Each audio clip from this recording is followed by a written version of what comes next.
সকাল বন্ধুরা, আজকে ভাতৃদ্বিতীয়ার শুভেচ্ছা সকলকে জানাই। প্রথমেই আমি শুরু করি, আমাদের বাড়িতে ভাইফোঁটা হচ্ছে বড় আকারে। ধনেপাতা গাছটা দেখিয়ে নিই, কিন্তু দেখো কতটা কি সুন্দরভাবে বেড়ে উঠছে। এখানে রোদ পাই তো, সকালে উঠে আমার জল দেওয়ার পর্ব শেষ। আর এই যে দেখো, আজকেও একটা কত সুন্দর একখানা জবা ফুল আমাকে দিয়েছে। একটা কুড়ি হয়ে রয়েছে, দেখতে পাচ্ছ। কুড়িটাও কালকে ফুটে যাবে। আজকে নীলকণ্ঠটাও এই যে দেখাচ্ছি, দেখো কত সুন্দর করে নীলকণ্ঠটাও ফুটে রয়েছে। আজকে সাদা অপরাজিতাটাও একখানা দিয়েছে। এই দেখো কত সুন্দর করে দেখতে পাচ্ছ তোমরা, আমি দেখানোর চেষ্টা করছি। আর এদিকে পিঙ্ক জবাটাও অপূর্বভাবে ফুটে রয়েছে। দেখো এই টগর ফুলগুলো কত সুন্দরভাবে ফুটে রয়েছে।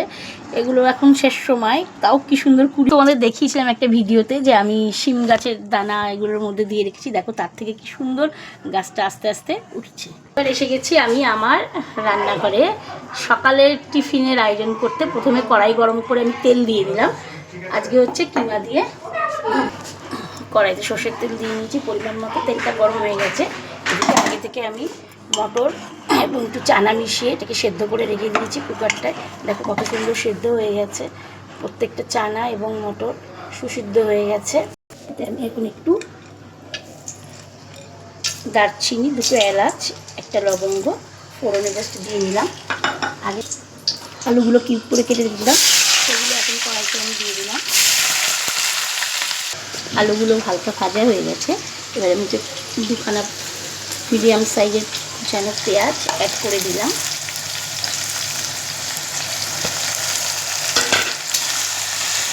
এগুলো একটু বাদামি করে রং ধরলে এতে বাকি উপকরণগুলো আমি দিয়ে দেবো। কিমাটা আমি ধুয়ে পরিষ্কার করে রেখে দিয়েছি, এটাও আমি এর মধ্যে অ্যাড করব।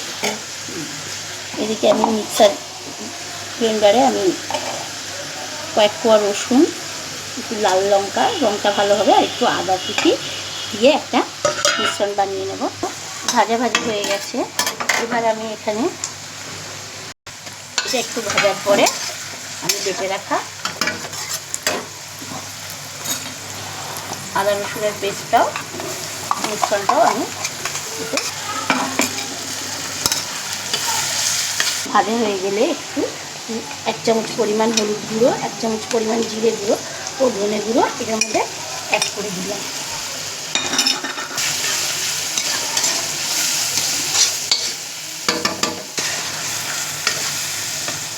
আমি এর মধ্যে সমস্ত মশলার উপকরণগুলো দিয়ে দিয়েছি।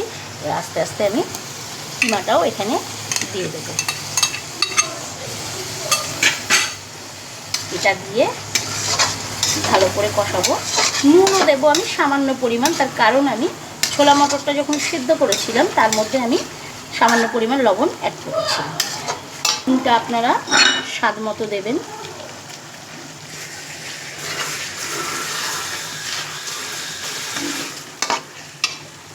এই মশলা কষানো হয়ে গেছে, মশলার থেকে তেল ছেড়ে এসছে। আমি এখন এর মধ্যে মটর সিদ্ধটা দিয়ে দেবো।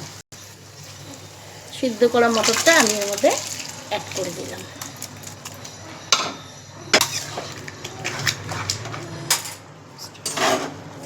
এই যে রেডি হয়ে গেছে আমার ঘুগনি, কিমা চানা ঘুগনি আমার একদম রেডি। এ পাশে আমি তেল গরম করে ভাজবো।